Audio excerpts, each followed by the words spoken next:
நான் ஒரு கேள்விய உங்கள்ட்ட கேட்கிறேன்னு சொன்னா மாஸ்டர். இப்ப நீங்க அதுக்கு பதில் சொல்றீங்கன்னா, அந்த ஏன்னா நம்ம மாஸ்டர்ஸ் வந்து வேற வேற லெவல்ல இருக்கோம் நம்ம. அப்ப அந்த பதில் வந்து எல்லாருக்குமே பொருந்துமா? இல்லாட்டா அவங்களுக்கும் வேற அது மாரி அவங்களோட புரிந்துணர்வுல வேற மாரி வருமா? அத பத்தி கொஞ்சம் சொல்லுவீங்களா? ஆ, நல்ல கேள்வி. ம். கண்டிப்பா புரிதல்ங்கிறது வந்து எல்லாருக்கும் ஒரே மாதிரி இருக்காது. எப்படி ம். நீங்க வந்து ஒண்ணும் இல்ல, ஒரு டீச்சர் வந்து கிளாஸ்ல பாடம் சொல்லிக் குடுக்குறாங்க.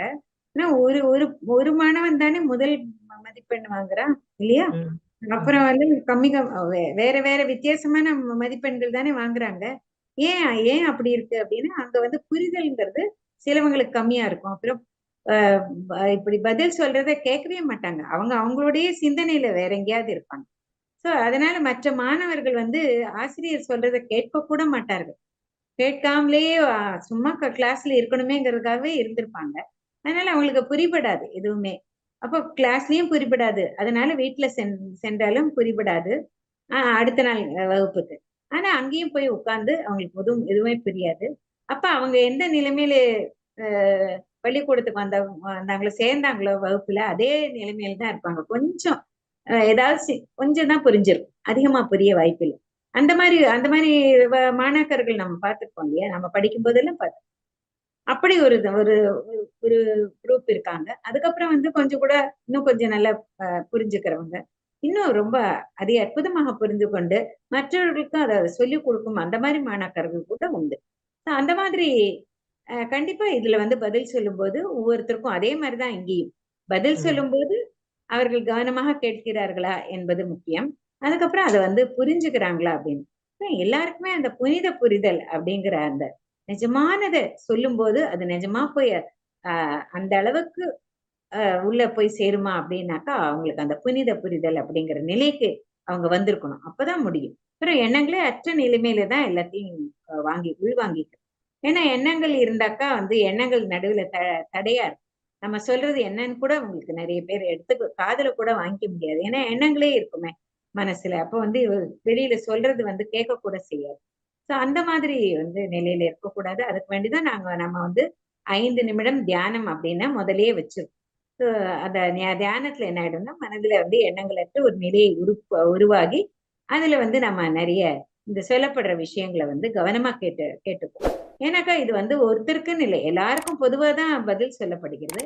ஆனால் ஒவ்வொருத்தரும் அவங்களுடைய ஆன்மீக நிலைப்பாட்டின்படி அவங்களுக்கு புரிதல் ஏற்படும். அப்படிங்கிறது தான் ம். உண்மை. சூட்சும பயணம் பத்தி நம்ம கேள்விப்பட்டிருக்கோம் நெறைய. அந்த ஆஸ்ட்ரல் டிராவல். ம். அதுகள்ல வந்து அப்படின்னா என்னது? அப்ப அதுல வந்து சூட்சும பயணத்துல ஆபத்து எதுவும் இருக்கா? ஆ சூஷ்ம உடல் பயணம் அப்படின்னாலே, இந்த நிழலிடா உடல் அப்படின்னு. நிழல் வந்து இருக்காது. அந்த உடல்ல இருக்கும்போது. அதாவது நம்ம இந்த உடல் மாத்திரம், இந்த பௌதிக சரீரம் மாத்திரம் இல்லாம, வேற 6 சூஷ்மமான கண்களுக்கு தெரியாத 6 உடல்களோட சேர்ந்து தான் இருக்கு. அதில் தான் அந்த உயிர்ங்கிறது, ஜீவாத்மாங்கிறது வாசம் செய்யுது. ம். நம்ம ஆன்மாங்கிறது அதில் தான் வாசம் செய்யுது. சோ இந்த அத வந்து உடல்ல வந்து பொருந்தி இருக்கிறதுனால உடலுக்கும் உயிரோட்டம் கிடைக்கிறது. உயிர் வந்து உடல் வந்து ஜட பொருளா இருந்த உடல் வந்து உயிர் பெற்று அது வந்து தன்னுடைய வேலையெல்லாம் செஞ்சுட்டு அந்த உயிர் வாழ்ந்துட்டு இருக்கு. இப்ப வந்து என்ன ஆயிடுது நம்ம தியானம் செய்யும்போது அல்லது வேற ஏதாவது சந்தர்ப்பத்துல கூட நம்மளுடைய சூஷ்ம உடலானது நம்முடைய பௌதிக உடலை விட்டு பிரிந்து வரும். அந்த மாரி பிரிந்து வந்து நம்ம வேற எங்கெல்லாம வேணா போலாம். அதனாலதான் திரிலோக சஞ்சாரி அப்படின்னு சொல்லுவாங்க. அதாவது 3 உலகங்களுக்கும் போயிட்டு வர முடியும். கீழ் உலகம், நடு உலகம், மேலுலகம் அப்படின்னு சொல்லிட்டு 3 உலகங்கள் இருக்கு. அந்த மாதிரி 3 உலகங்களுக்கும் நம்ம போயிட்டு வரதுக்கு உள்ள வாய்ப்புகள் நெறைய இருக்கு. அப்படி செய்வதுதான் நம்ம அந்த சூஷ்ம பயணம் அப்படின்னு சூஷ்ம உடலுடன் கூடிய பயணம். அதுல வந்து ஆபத்து இருக்கான்னு கேட்டாக்கா ஆபத்து இருக்கு. ஆனா வந்து ஒரு குருவின் ம கண் முன்னால நாம வந்து அவர் முன்னால அவர் சொல்லிக் குடுத்து தியானம் செய்யும்போது, அவருடைய அவர வந்து தன்னுடைய மாணாக்கர்களே, தன்னிடம் படித்தவர்களே, தனக்கு கீழே உள்ளவர்களே எல்லாம் எந்த நிலையில் இருந்தாலும், அவர் வந்து இங்கே உடலை விட்டு நீங்கி சூஷ்ம உடல் வேறு பல உலகங்களுக்கு போனா கூட, அவருடைய சக்தியானது நம்மளை எல்லாம் காப்பாத்தும். அதனால தான் அதுக்கு வேண்டி தான் ஒரு குரு இருக்கணும் அப்படின்னு சொல்றாங்க. எதுக்குன்னாக்கா, குருனாக்கா அ நம்மளுடைய இத அறியாமையை விலக்கி அறிவு பிரகாசத்தை ஏற்படுத்துவார் அப்படின்னு தான் பொருள். ஆனா அந்த மாதிரி இல்லாட்ட கூட ஒரு வழிகாட்டுதல் அவர்கள் கொடுத்திருப்பாங்க. அந்த வழிகாட்டுபவர்கள் கண்டிப்பா அந்த தன்னிடம் படித்த மாணாக்கர்களுக்கு இந்த மாதிரி சூஷ்ம பயணத்தில் ஆன்மீக ரீதியாக படித்த மாணாக்கர்களுக்கு சூஷ்ம பயணத்தில் எந்தவித ஆபத்தும் இல்லாமல் பார்த்துக் கொள்வார்கள். பெரிய ஆபத்து ஒண்ணும் வர்றதுக்கு இல்ல, சின்ன ஆபத்துகள் ஏதாவது வர்றதுக்கு இருக்கு. ஆனா நம்ம கிட்ட இருக்கிற நம்ம தியான சக்தியினால என்ன ஆயிடும்னாக்கா அதுவே விலகி போயிடும். அதுவும் இல்ல குரு கடாட்சம் வேற இருக்கு. அதனால நம்ம பயப்படுறதுக்கு தேவையே கிடையாது. ஆஹ் குரு இல்லாம சிலவங்க செஞ்சிருப்பாங்க. ஆனா அவங்களுக்கு ரொம்ப அபாரமான சக்தி சிலவங்களுக்கு எல்லாம் இருந்ததுனாக்கா அவங்க ஆதிசங்கரர் போல அவருடைய குரு யாருன்னா சாட்சாத் மகாதேவன் தான். அந்த பரமசிவனே அவருடைய குருவாக தான் இருந்திருக்காரு சொல்லப்படுது. அதுவும் சூஷ்ம சரீரத்துல இருந்தே அவர் பாடங்களை படிச்சுட்டார் அப்படின்னு தான் சொல்லப்படுகிறது. புத்தருடைய ஆறா 10 கிலோமீட்டர் 10 மைல் தூரத்துக்கு போகுமா, கிலோமீட்டர் கூட இல்ல 10 மைல் தூரத்துல பரவி இருக்குமா. அந்த சுத்து வட்டாரம் ஃபுல்லா முழுக்க எடுத்து பார்த்தா ஒரு வனவிலங்கு கூட அது அதோடைய கோபத்தை காமிக்காம அது அமைதியாக படுத்துக்கணும். அவருடைய ஆறாக்குள்ள வந்துடுச்சுன்னா எந்த வனவிலங்குமே சாந்தமாயி அது படுத்து வேற எந்த தொந்தரவும் செய்யவே செய்யாது அப்படின்னு சொல்லி நம்ம படிக்கிறோம். அந்த ஆறா அவங்களை விலங்குகள் பாம்பு போன்றவை கூட அவங்களை எந்த விதத்திலையும் தொந்தரவே செய்யாது. நம்ம நிறைய படிக்கிறோமே, நிறைய பேர் அந்த மாதிரி பரமசிவனே பாம்பை எடுத்து கழுத்தில் தானே போட்டு வச்சிருக்காரு, வாசுகி அப்படி வச்சிருக்காரு இல்லையா. அதனால அவங்களுக்கு அந்த மாதிரி ஆபத்துக்கள் எல்லாம் எதுவுமே வராது. சூஷ்ம அந்த சூஷ்ம உடலுடன் பயணம் செய்யும் போது கண்டிப்பாக ஆபத்துக்கள் உண்டு. ஆனால் அது நமக்கு வராது. ஏன்னா நமக்கு ஏற்கனவே தியானத்தினால நிறைய சக்தி உண்டு. தியான முகாந்தர் நம்ம போறதுனால நமக்கு அந்த ஆபத்து இல்ல. அதுக்கும் மேல ஒரு குரு வேற இருக்காரு. அதனால நமக்கு ஆபத்துங்கிற விஷயம் நமக்கு இல்லவே இல்லை. அதனால தைரியமா எல்லாரும் சூஷ்ம பயணத்துல பிரயாணிக்கிறது ரொம்ப நல்லது. ஏன்னா 3 உலகங்களும் தெரிஞ்சுக்கலாம், 3 திருக்கால ஞானியவா ஆயிடலாம். இப்படி எல்லா விதத்திலயும் நிறைய அனுகூலம் உண்டு. சூஷ்ம பயணம் எல்லாருமே பண்ணணும். அதுதான் தியானம்ங்கிறது. யானா அப்படின்னாலே தீனக்க சூஷ்ம உடல், மனம் அல்லது சூஷ்ம உடல். யான் அப்படின்னா யானம், யானம்னா யாத்திரை.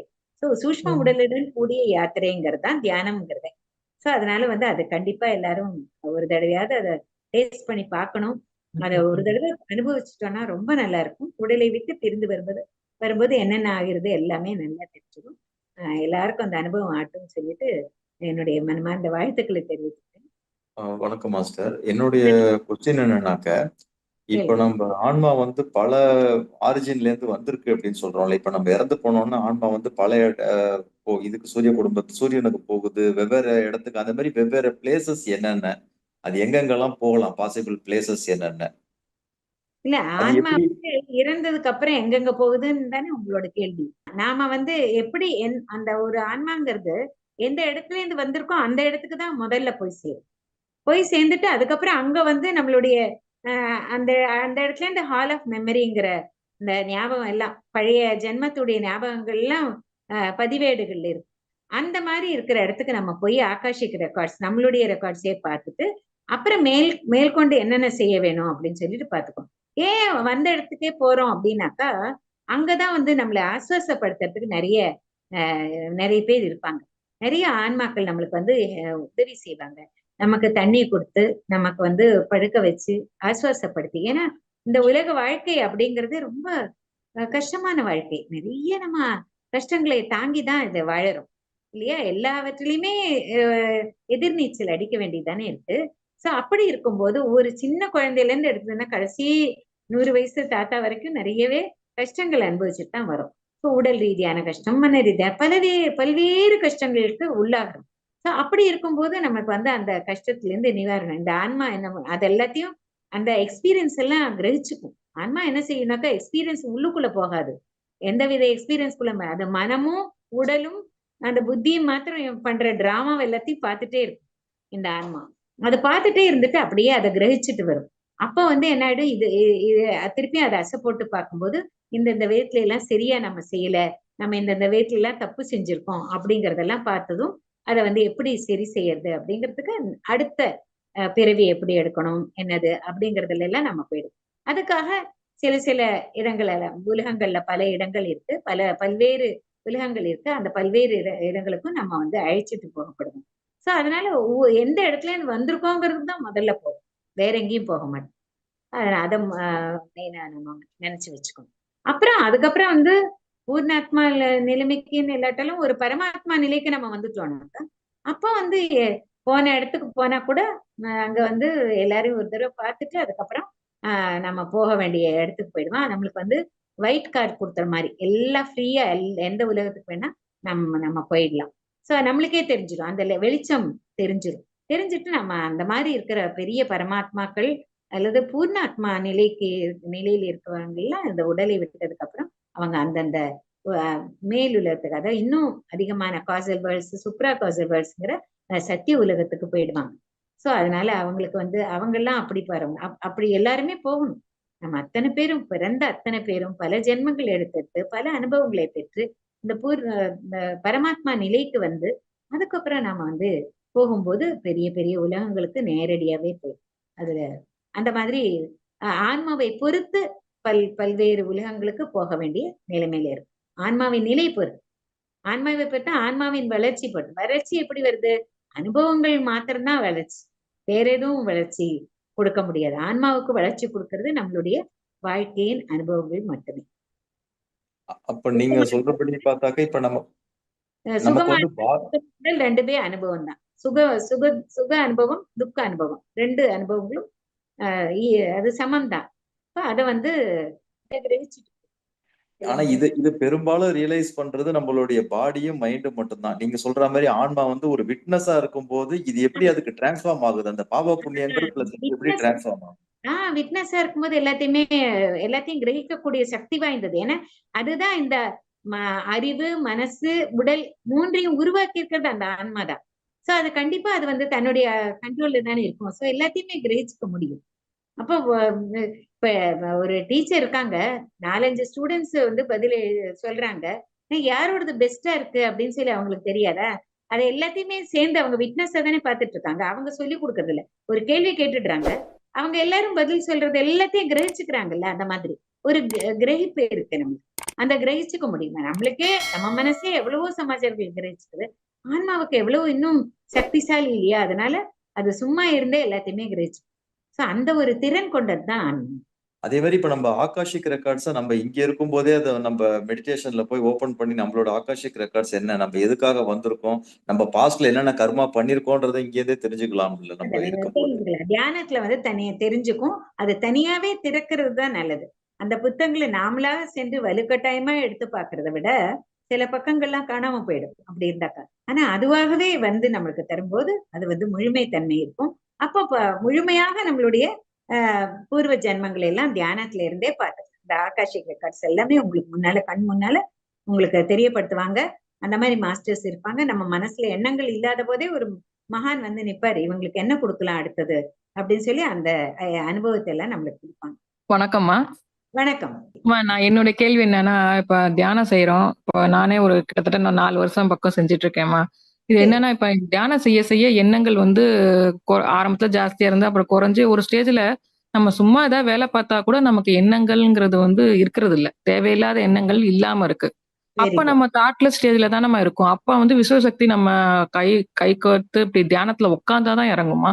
இல்ல நம்ம என்ன மட்டும் நிலையில இருந்தாலே இறங்குமாமா அது? கண்டிப்பா இறங்கும். ஆனா வந்து அது தெரியாது ஜாஸ்தியா. ஏன்னா கண்ணை திறந்திருக்கோம், காது வந்து காதுல கேட்கிறோம், அதுக்கப்புறம் வாயால பேசவும் செய்யறோம், உடலால உழைக்கிறோம், அதுக்கெல்லாம் உபயோகிச்சுட்டே இருக்கும் அந்த விஸ்வசக்தி.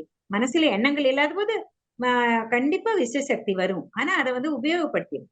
அதனால அது தங்கி இருக்கிறது நம்மளுக்கு தெரியாம இருக்கும்.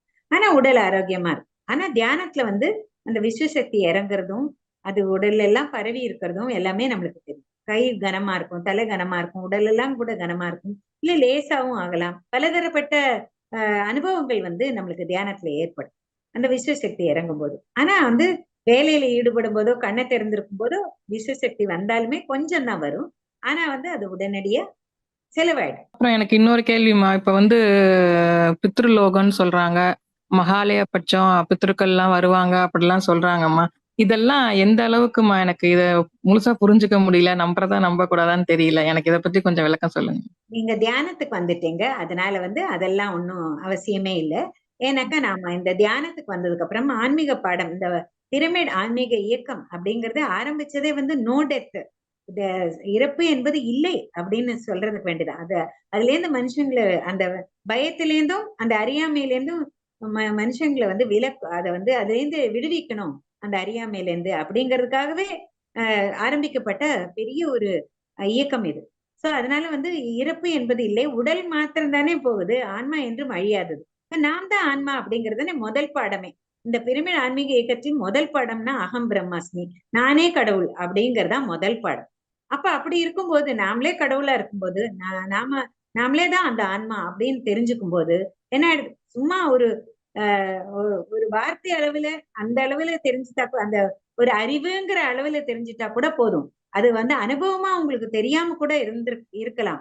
இருந்தாலும் வந்து உங்களுக்கு அந்த இறப்புங்கிற பயம் வந்து மெல்ல மெல்ல உங்களை விட்டு போயிடும். இருத்தல் கண்டு பயப்பட வேண்டாம், அது ஒரு மாயைதான். உடல் தான் அழிஞ்சு போகுமே தவிர்த்து ஆன்மாவுக்கு அழிவில்லை.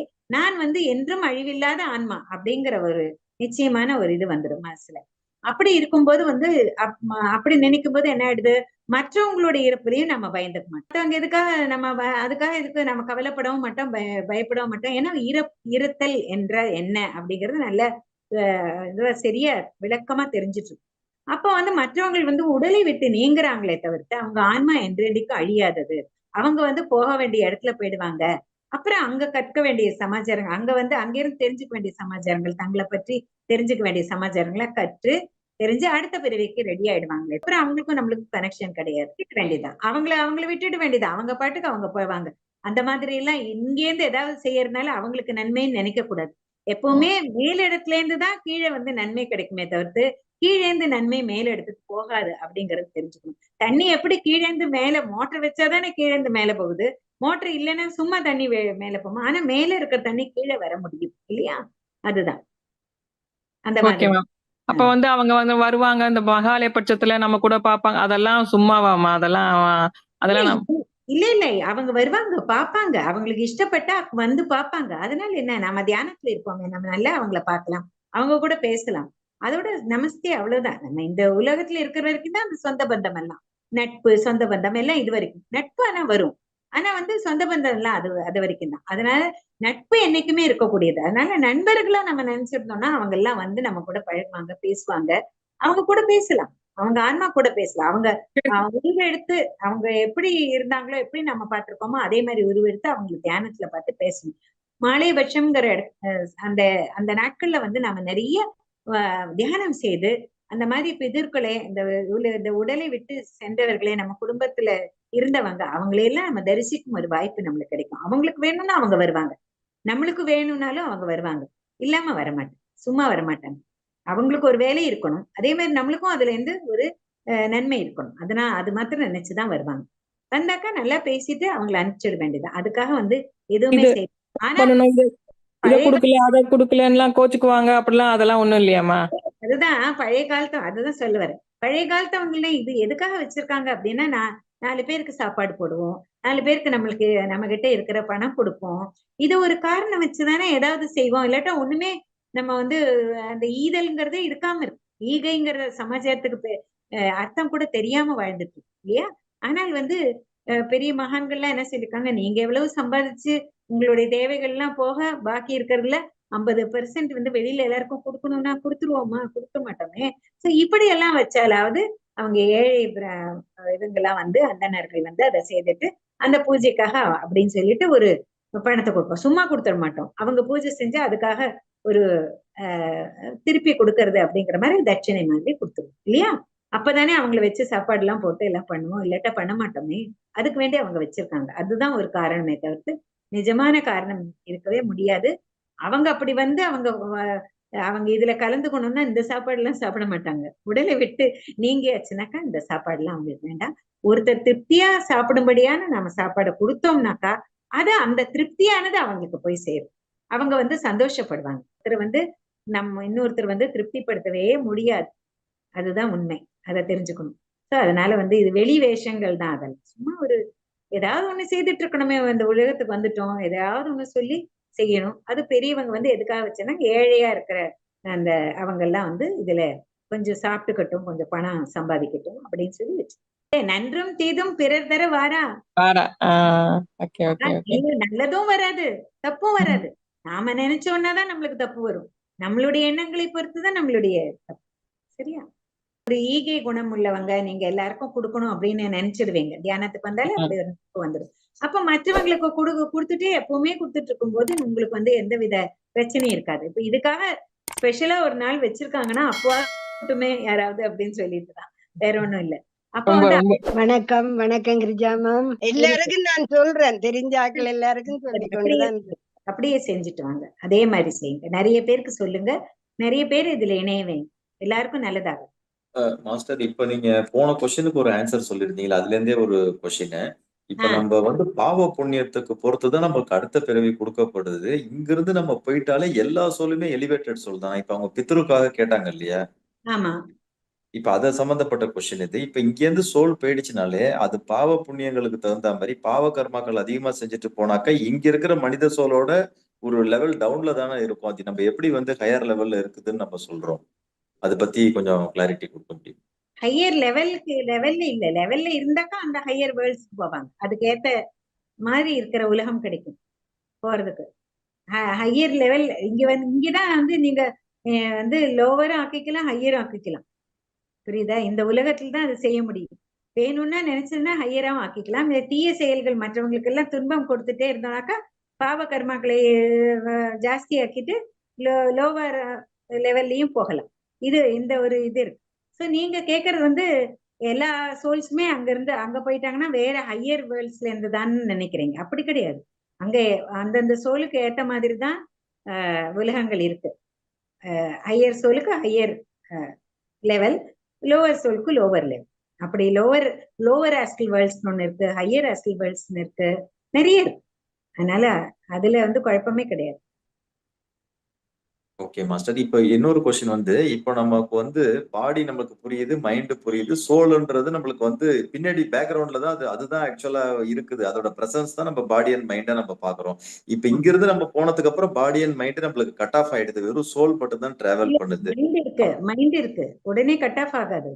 மைண்ட் இருக்கு, புத்தியும் இருக்கு, உடம்பு மாத்திரம்தான் விலகி வந்துடும்.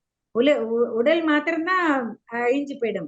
அதை விட்டு விலகிடும். இந்த மனசு, அறிவு இதை கொண்ட அந்த சூஷ்ம உடல், ஆன்மா கொண்ட சூஷ்ம உடலானதுதான் பிரயாணம் செய்யுமே தவிர்த்து மனதும் அறிவும் அந்த ஆஸ்ட்ரல் வேர்ல்ட்ஸ் வரைக்கும் வரும். வந்துட்டு அதுக்கப்புறம் அங்க வச்சுதான் எல்லாத்தையும் பார்க்கணும். நினைவு வரணுமே எல்லாம் நான் செஞ்சிருக்கிறதெல்லாம் என்னதுன்னு சொல்லிட்டு அதுக்கப்புறம் தான் அந்த மனசும் அந்த அறிவும் போய் அந்த மாதிரி 3 உடல், ஒரு உடல் கிடையாது, 3 உடல் உண்டு. ஆறு சூஷ்ம உடலும் ஒரு இது இந்த பரு உடலும் இருக்கும்போது 7 உடல்கள் இருந்தாலும் கூட 3 உடல்கள் உண்டு. சாலிட், அதாவது சரியா சொல்லப்போனா மற்றவை எல்லாம் நிலைகள், 4 நிலைகள், 3 உடல்கள் உண்டு. இப்ப ஆஸ்ட்ரல் வேர்ல்டு போகும்போது அந்த ஆஸ்ட்ரல் பாடின்னு ஒண்ணு இருக்குமே, அது வந்து போயிடும். அது அங்க இறந்து போயிடும். அங்க போய் கொஞ்ச நாள் இருக்கணும். இருந்ததுக்கு அப்புறம் அது இறந்து போயிடும். அதோடைய பேர் ஸ்கூப். இது காப்ஸ்ன்னு சொல்லுவோம் இல்லையா? இந்த உடல் அழிஞ்சு இறந்து போயிடுச்சுன்னா அதோட பேர் காப்ஸ் அப்படின்னு சொல்லுவோம். ஆனா அங்க வந்து அதோட பேர் ஸ்கூப். அப்புறம் அதுக்கப்புறம் வந்து காசல் வேர்ல்டுக்கு போவோம். அங்க ஒரு உடல் இருக்கு, காரண உலகம். அந்த காரண உடல், அந்த உடலும் அழியும். புரியுது இல்லையா? அப்ப 3 உலகங்களும் 3 உடல்கள் அழியும். அந்த மாதிரி இது ஒரு அழிவு மாத்திரம் இல்ல. அதனால அங்க வந்து மனசு இருக்கும். மனசு, அறிவு கூட தான் சேர்ந்து போய் அதுக்கப்புறம் அதோட வேலையெல்லாம் முடிஞ்சதுக்கு அப்புறம் அது அழிஞ்சிடும்.